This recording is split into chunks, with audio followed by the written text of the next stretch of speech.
Hi friends, నేనైతే గోంగూర curry చేసే విధానం చూపిస్తున్నా. ఎండుమిర్చి, ఉల్లిపాయలు, ఇది కారం, 2 కట్టల ఎల్లుల్లిపాయలు అదే గోంగూర కట్టలు తీసుకొని పెట్టుకున్నా. 2 కట్టలకు సరిపడా కారం మిక్సీ పట్టుకుంటాను చూసుకోండి. 4, 5 ఎల్లుల్లి రబ్బలు తీసుకున్నాను. కొంచెం జీలకర్ర వేసాను. 10 గల వేయండి ఎల్లుల్లి రబ్బలు. కొంచెం జీలకర్ర వేసి మిక్సీ పట్టి పక్కన పెట్టేసుకోవాలి. కడాయి పెట్టాను. 4 స్పూన్లు ఆయిల్ వేసాను. ఆవాలు వేసాను. అలా కొంచెం మినపప్పు వేసాను. శనగపప్పు కూడా వేసాను. అవి కొంచెం ఫ్రై అయినాక ఎండుమిర్చి వేసాను. ఆ వీడియో నేను కడాయికి కరెక్ట్ పెట్టలేకపోతున్నా ఫ్రెండ్స్, మీరు ఏమనుకోవద్దు. కొంచెం పచ్చిమిర్చి వేయలేదు, ఎండుమిర్చి మాత్రమే వేసాను. దాంట్లో కొంచెం కరివేపాకు కూడా వేసాను. తర్వాత ఆనియన్ వేస్తున్నా. 2-3 గడ్డలు వేసుకోండి మీరు, చాలా బాగుంటుంది. నేనైతే కొద్ది పెద్ద సైజు ఉల్లిపాయ కట్ చేసి వేసాను. మీరు కూడా ఇంకా కొంచెం ఉల్లిపాయలు ఎన్ని వేసుకుంటే అంత టేస్టీగా ఉంటుంది గోంగూర కర్రీలకు. ఓకేనా ఫ్రెండ్స్, వేసాను. కొంచెం బ్రౌన్ కలర్ వచ్చేదాకా కలబెడుతున్నా. వచ్చేదాకా కొంచెం ఫ్రై చేయాలి.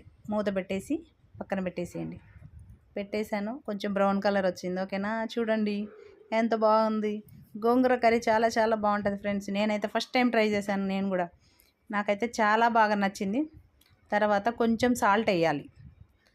కొంచెం సాల్ట్ వేసి మళ్ళీ మూత పెట్టేసి తీసి, మనం అప్పుడు మిక్సీ బట్టి పెట్టుకున్నాం కదా కారం, ఎల్లుల్లిపాయలు, జీలకర్ర వేసి 2 కట్టల గోంగూర కట్టలకు 2 స్పూన్లు వేసుకున్నాను. మేము కారం కొంచెం బాగానే తింటాము. మీరు తక్కువ తినేటోళ్ళు అయితే తక్కువ వేసుకోండి. కొంచెం బాగానే స్పైసీగా ఉండాలనుకుంటే కొంచెం ఎక్కువనే వేసుకోండి. నేనైతే 2 స్పూన్లు పెద్ద స్పూన్ తోటి వేసాను కారం.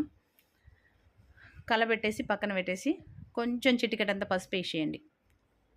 చిటికెడంత పసుపు వేసి మళ్ళీ దాంతోడు కొంచెం ఒకసారి కలబెట్టేసి ఇప్పుడు గోంగూర వేసుకోవాలి.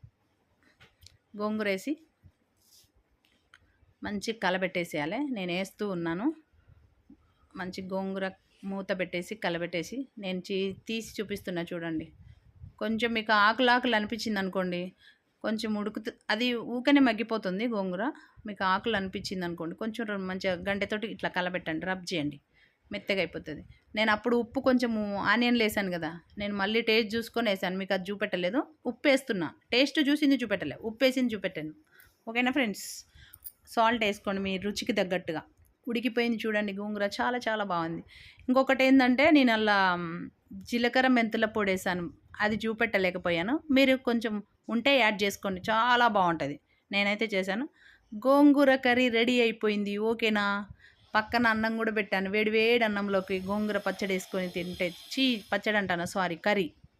చూడండి గోంగూర కర్రీ వేసుకొని నేనైతే అన్నంలో కలుపుకొని తింటున్న ఫ్రెండ్స్. ఓకేనా, బాయ్. మీరు కూడా గోంగూర కర్రీ టేస్ట్ చేసి నాకు కామెంట్ రూపంలో తెలియజేయండి. ఓకేనా, బాయ్.